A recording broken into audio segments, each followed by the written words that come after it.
தமிழரின் பாரம்பரிய திருவிழாவை கொண்டாடுவோம் புத்தாடை பொங்கலோடு. The Chennai Silks. Let the celebrations begin.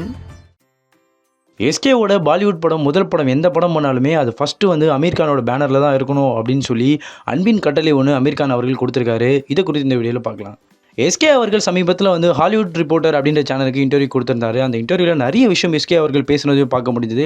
அதுலேயும் முக்கியமாக வந்து எஸ்கேவோட கைவசத்தில் நிறைய படங்கள் இருக்கிறதுனால ஒரு சைடு வந்து எஸ்கே 23 போயிட்டுருக்கு, இன்னொரு சைடு எஸ்கே 24 வேறு பாசன் டைட்டிலையும் கொடுத்து போயிட்டுருக்கு, இன்னொரு சைடு வந்து எஸ்கே 25 அப்டேட்டும் போயிட்டுருக்குன்னு கூட சொல்லணும். ஸோ சுதா கொங்குரு அவங்களோட இயக்கத்தில் வர போயிட்டுருக்கு. ஸோ இதுவும் பண்ணிட்டுருக்காரு.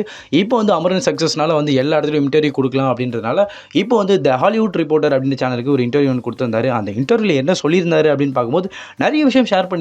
அதுலேயும் முக்கியமாக சொல்லும்போது என்ன சொல்லியிருந்தாருன்னா, நான் இது வரைக்கும் வந்து எந்த ரீமேக் படமும் பண்ணலை, அந்த ஒரு விஷயம் இருக்குது என்னோட இதில்.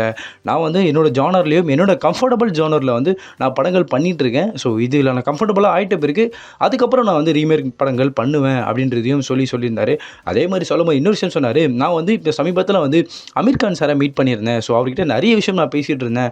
அதுலேயும் வந்து அவரும் என்கிட்ட நிறைய விஷயம் என்னோட படங்கள் பற்றியும் சரி என்னை பற்றியும் நிறைய விஷயம் வந்து அமீர் கான் சாரே சொல்லியிருந்தாரு அப்படின்றதையும் சொல்லியிருந்தாரு. ஸோ அமீர் கான்லாம் எல்லாருக்கும் தெரியும், அவர் பாலிவுட்டில் ஒரு முக்கிய நடிகராகவே திகழ்ந்து வந்திருக்காருன்னு தெரியும். ஸோ அவர் வந்து எஸ்கே அவர்களை கூப்பிட்டு மீட் பண்ணி நிறைய விஷயம் பேசும்போதும் அதில் முக்கியமாக எஸ்கே கிட்ட என்ன சொல்லியிருக்காரு அப்படின்னா வந்து, எஸ்கே அவர்களே நீங்களுடைய முதல் பாலிவுட் படம் வந்து என்னுடைய பேனரில் இருக்கணும் அப்படின்றது ஒரு அன்பின் கட்டளையாகவே எஸ்கே கிட்ட சொல்லியிருக்கிறத பார்க்க முடியுது.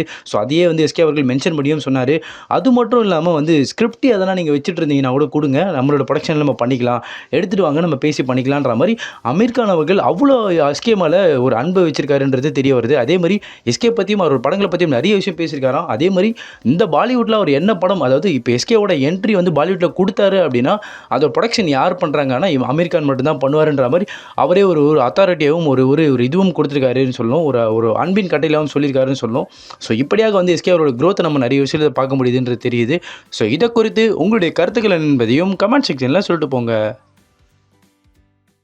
தமிழரின் பாரம்பரிய திருவிழாவை கொண்டாடுவோம் புத்தாடை பொங்கலோடு. The Chennai Silks. Let the celebrations begin.